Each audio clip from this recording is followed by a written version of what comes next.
Good morning student.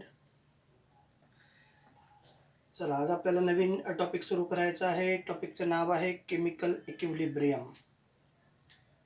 हा topic नीट किंवा JEE किंवा स्टेट बोर्डसाठी अतिशय महत्त्वाचा आहे. हा टॉपिकमध्ये या टॉपिकवरती म्हणजे आत्तापर्यंत नीटला कमीत कमी एक क्वेश्चन आणि जास्तीत जास्त 5 क्वेश्चन विचारले गेलेले आहेत. म्हणजे नीटसाठी म्हणजे आत्तापर्यंत मिनिमम एक क्वेश्चन आणि मॅक्सिमम 5 क्वेश्चन आजपर्यंत या टॉपिकवरती विचारले गेले आहेत नीटसाठी.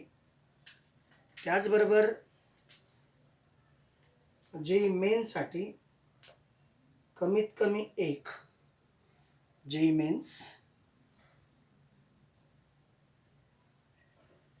मेन्ससाठी कमीत कमी एक आणि जास्तीत जास्त 4 क्वेश्चन विचारले गेलेले आहेत. तर ॲडव्हान्ससाठी सुद्धा कमीत कमी एक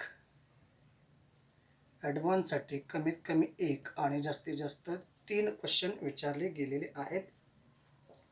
म्हणजे हा टॉपिक एवढा महत्त्वाचा आहे आणि या टॉपिकवरती आज आपल्याला चर्चा करायची आहे. आज आपल्याला या टॉपिकच्या बऱ्याचशा कन्सेप्ट डिस्कस करायच्या आहेत. मग सुरुवात करूयात आपण या टॉपिकला. Topic is most important and it is very easy topic for the NEET, for the JEE Mains, JEE advance, JIPMER also. आणि या टॉपिकचं आज आपल्याला डिस्कशन करायचं आहे. या टॉपिकमध्ये कुठले कुठले मुद्दे आपण पाहणार आहोत त्याचं सुरुवातीला इंट्रोडक्शन सांगतो. या टॉपिकमध्ये आपल्याला इंट्रोडक्टरी पार्टमध्ये ॲसिड आणि बेसशी रिलेटेड 3 थिअरीज पाहायच्या आहेत. त्यापैकी पहिली थिअरी आहे, तसं काही टेक्स्टबुकमध्ये किंवा काही पुस्तकांमध्ये ही थिअरी ओल्ड थिअरी या नावाने कन्सिडर केलेली आहे. त्यालाच दुसरं नाव आहे ओल्ड थिअरी किंवा क्लासिकल थिअरी ऑफ ॲसिड आणि बेसेस. NCERTच्या टेक्स्टबुकमध्ये याचं छोटंसं इंट्रोडक्शन आहे, जास्त डिटेल नाही. स्टेट बोर्डच्या बुक्समध्ये याचं कुठलंही इंट्रोडक्शन दिलेलं नाही. Then next theory is Arrhenius theory of acid and bases. त्याच्या पुढची थिअरी आहे अरेनियस थिअरी, ॲसिड आणि बेसशी रिलेटेड आहे.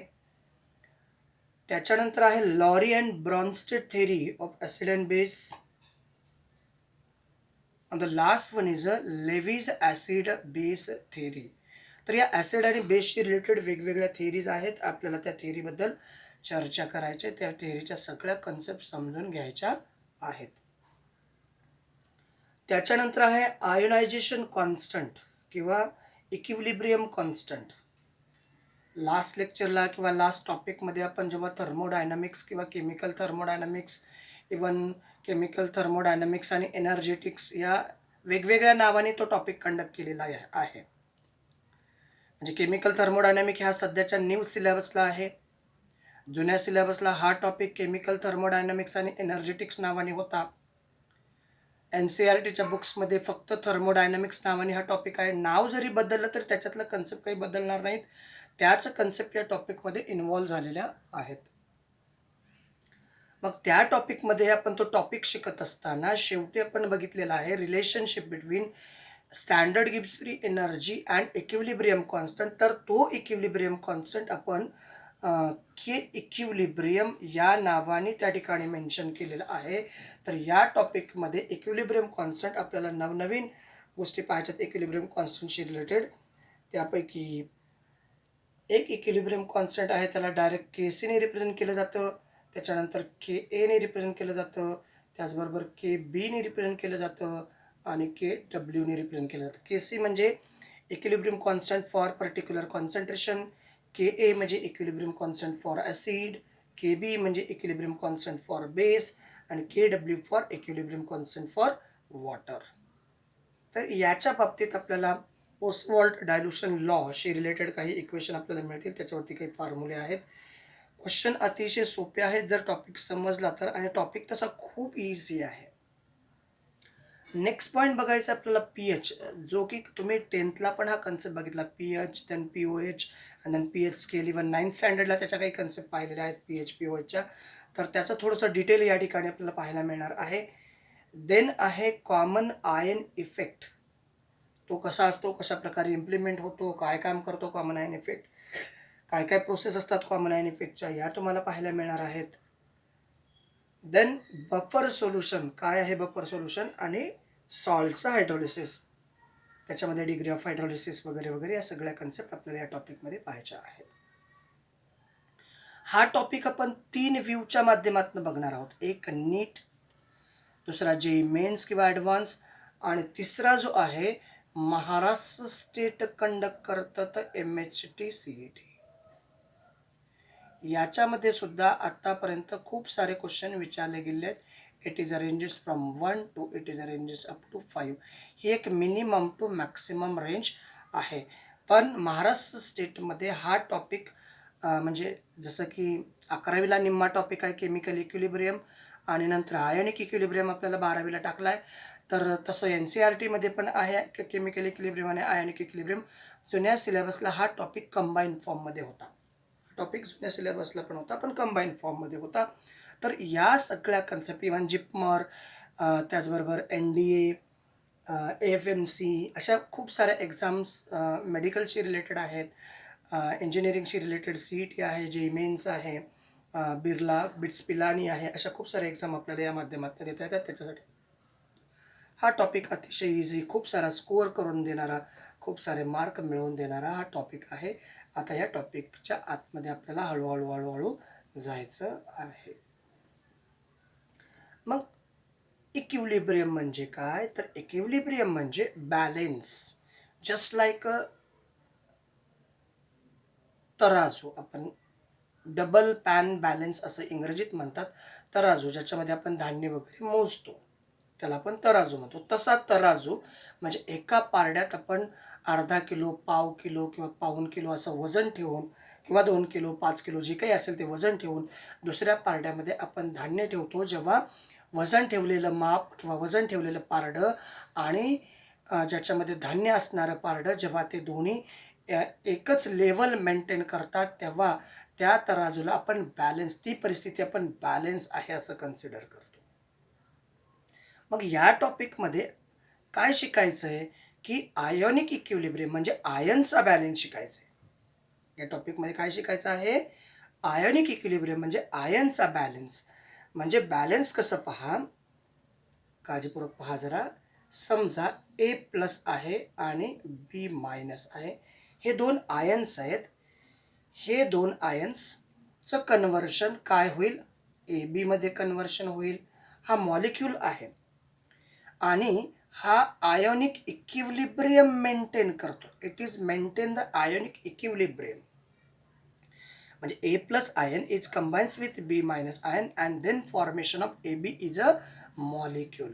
पण पण जेव्हा हा मॉलिक्यूल डिसोसिएट होईल, ही सध्या फॉरवर्ड रिॲक्शन आहे. Ion is converted into molecule, म्हणजे ionic compound is converted into non ionic compound, and then these molecule is further dissociate in the forms of ion.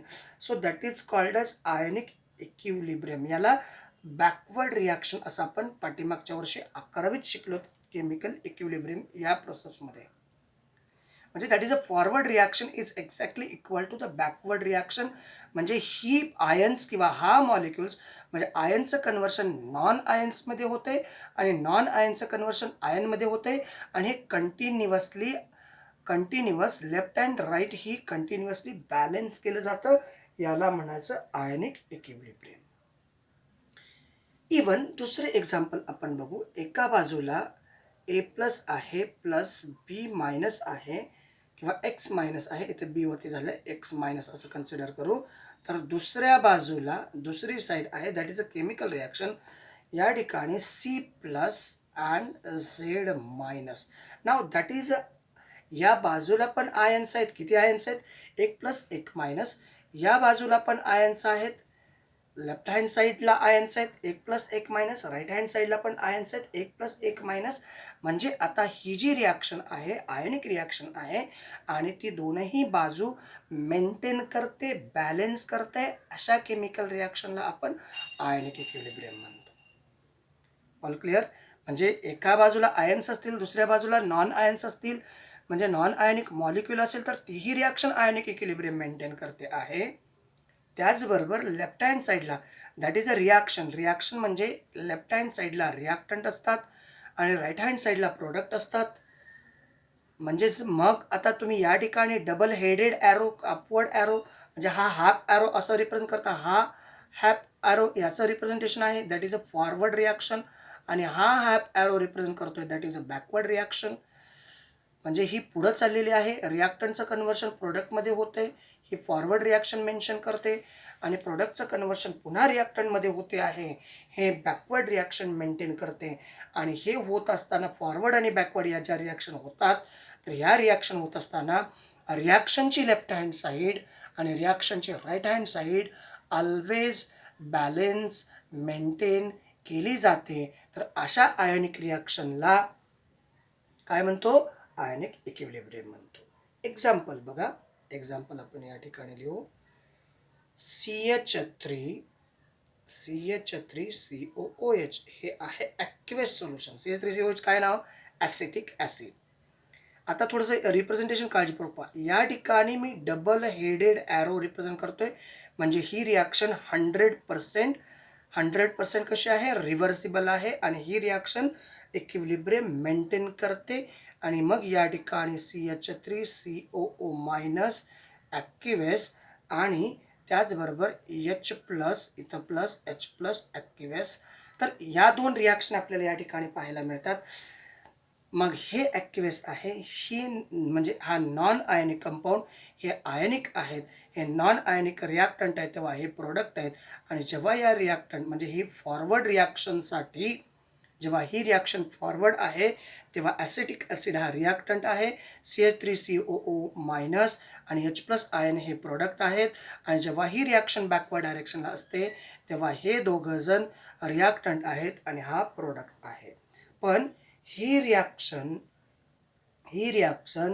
Aqueous सोल्युशनला ion create करते.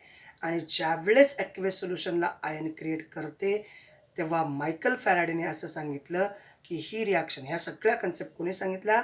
Michael फॅराडेने सांगितल्या. Michael Faraday यांनी सांगितलं. Faraday यांनी काय सांगितलं की कुठलाही कंपाऊंड ॲक्वेस सोल्युशनमध्ये जर आयन्स क्रिएट करत असेल तर ते सोल्युशन आयनिक इक्विलिब्रियम असू शकतं किंवा आयनिक इक्विलिब्रियम मेंटेन करू शकतं, असं कोणी सांगितलं? मायकल फॅराडेने. रिॲक्शन कळली? Acetic acid is a reactant, then it converted into acetate ion, that means CH3COO minus and H plus ion for forward reaction. म्हणजे आता रिॲक्टंटचं कन्व्हर्शन प्रोडक्टमध्ये झालं. जेव्हा हीच रिॲक्शन बॅकवर्ड डायरेक्शनला होते तेव्हा CH3COO मायनस आणि H प्लस आयन हे कंबाईन होतात आणि पुन्हा CH3COH तयार होतो. ही प्रोसेस सतत मेंटेन होते, सतत चालू आहे.